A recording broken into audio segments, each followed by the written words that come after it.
at work. So it's in the interest of everybody to try and stick together and do things like protest outside the vaccine centres, protest to make sure schools stay closed. There's no reason to keep them open, or if kids have to go to these schools, they should be given face masks and other sensible measures to protect them in school from these viruses. So I believe that we should all be looking out for each other, because ultimately we're looking out for our own interests when we stop this pandemic from being ignited and gathering speed. However, if all you're willing to do is take the colloidal silver and the face mask, fine, as long as you're willing then, when the order comes for you to take it or to go to quarantine, to resist at that point, or be faced with being imprisoned or whatever. At that point, I would suggest it's getting a little bit late. How much support are you getting personally? How do you feel? Because you're like a lonely soldier here fighting this in Austria, sort of unconnected, at least physically, with the rest of the world. What is it that sustains you and keeps you going and gives you the strength to keep on fighting? Because it's not easy, is it? Well, I have to say, I look at the evidence and I see that there is a real threat also to me. I mean, I am also going to be one of the people who could be infected by this pandemic virus, or could be forced to take this vaccination, and stamped a criminal if I don't take it. And this is not a very palatable kind of prospect, and it's not exactly how I, want to spend my time, ill or sick or prematurely dead from something like this. So I'm motivated also by self-interest, as well as the desire to see other people, of course, freed from this threat. But do also, you have a team who are working with you? Do you feel supported logistically, emotionally, financially, or is it just really that you're just standing alone here in Vienna? Oh no, I mean, I have Johan Niklasen in Switzerland has volunteered to put up my website. I met him the other day, he's a wonderful man. Yes, and he's done great work and put up a wonderful website, and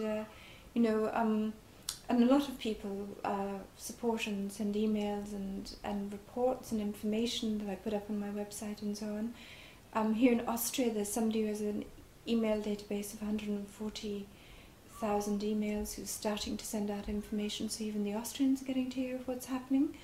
So I certainly feel not alone. However, there's no doubt about it that I, for example, have very little financial resources or whatever, and I, more or less have to try and scrape by, and this limits how effective I can be. I can't cover countries or outside of Europe, or try and launch the kind of legal action that I would have wished to launch, the injunctions in places like Africa or Latin America. No substantial funding has come from any source whatsoever to help in this battle. So it's been individuals sending relatively small sums of money, or offering to do things like DVD or whatever, that has nevertheless been very, very important. And you're personally contactable. If there's anyone watching this now who's able to offer material support in a position to do that, they can reach you through your website, right? Yeah, so they can just find my email address. I am certainly very visible, I think, for anybody who wants to actually, contact me. But so far there has been no foundation or wealthy person or anything like that who has offered support. And I'm not even saying they need to offer me personal support, but there's been no major support for any injunctions or any kind of these legal actions or for the movement as a whole. It really is a grassroots movement, and that's a heartening thing to see, that it has become very strong in spite of the fact there has been very little support.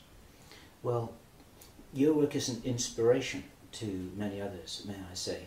I think this really is a David and Goliath example that you've given a lot of people here. Are you hopeful?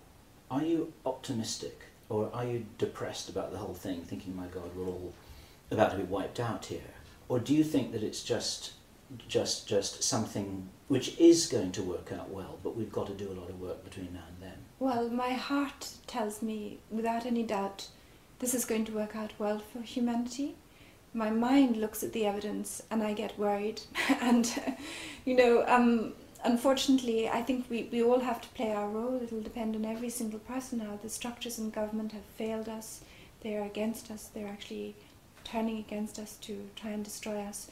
And it really is up to every single individual now to stand up, say no, and organize to remove these structures once and for all and open the way for us, every single person, to have a new future of dignity, of freedom, where we can enjoy lives free of stress, free of worry, as we were meant to enjoy our lives, and open the way for the next generation to have a proper, healthy opportunities, sensible working conditions, good education systems, and for humanity to begin a new era free of these monstrous plots against us.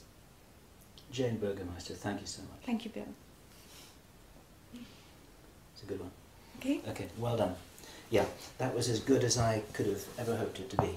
I felt that. How did you feel? Yeah, I also felt it went very well. So it all seemed to have been okay, Bill. Oh yeah, it's a rousing speech, everything's fine, the battery worked. You can... I can't show you what you look like. I hope I look okay. You look actually really quite fine. I have a second opinion here.